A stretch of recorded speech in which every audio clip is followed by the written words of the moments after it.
సంక్రాంతికి వస్తున్నాం. రామకృష్ణ ఒక సాదాసీదా జీవితం గడిపే ఒక సాధువులాంటి వ్యక్తి. అతని ప్రపంచం తన భార్య లక్ష్మి చుట్టూనే తిరుగుతుంది. ఏవండి, పక్కింటివాళ్లు మన పెరట్లో చెత్త వేస్తున్నారు, ఒక్క మాట అడగలేరా అని లక్ష్మి ఆటపట్టించింది. మనకెందుకులే గొడవ, ప్రశాంతతే ముఖ్యం అని రామకృష్ణ నవ్వాడు. కాని అతని కళ్లలో ఏదో తెలియని లోతు దాగి ఉంది. నగరంలో డైనమిక్ పోలీసాఫీసర్ మీనాక్షి ఒక పెద్ద క్రిమినల్ గ్యాంగ్పై దర్యాప్తు చేస్తోంది. ఆమె ఆఫీసులోని బోర్డు మొత్తం అనుమానితుల ఫోటోలు, ఎర్రటేపులతో నిండి ఉంది. ఈ ముఠాను పట్టుకోగల ఘోస్ట్ ఆచూకీ ఎక్కడా దొరకడం లేదు అని ఆమె నిరాశగా అనుకుంది. ఒకరోజు కొందరు దుండగులు ఊరి సంతలోకి వచ్చి గొడవ మొదలుపెట్టారు.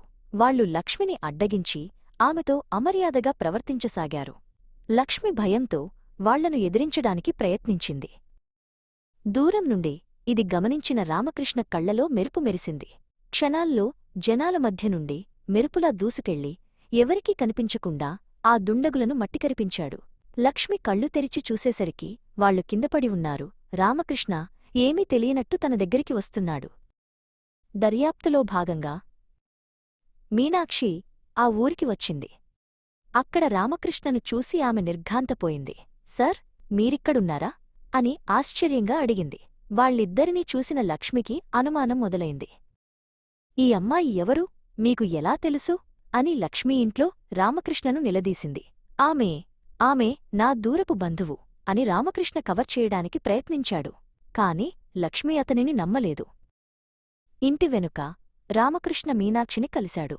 వాళ్లు సంక్రాంతి పండుగ రోజు దాడి చేయడానికి ప్లాన్ చేస్తున్నారు సార్ అని మీనాక్షి చెప్పింది.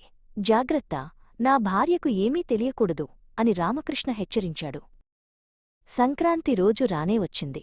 ఊరంతా పండుగ సంబరాల్లో మునిగి ఉండగా విలన్ గ్యాంగ్ ఊరిపై దాడి చేసింది. రామకృష్ణ తన సాధువు ముసుగు తీసేసి దాచిపెట్టిన షాట్గన్ బయటకు తీశాడు. అతని అసలు స్వరూపం బయటపడింది. తన భర్త ఒక యోధుడిలా పోరాడటం చూసి లక్ష్మి ఆశ్చర్యపోయింది. కాని ఆమె కళ్లలో గర్వం కనిపించింది. రామకృష్ణ, మీనాక్షి కలిసి ఒకరికొకరు అండగా నిలబడి దుండగులందరినీ ఓడించారు.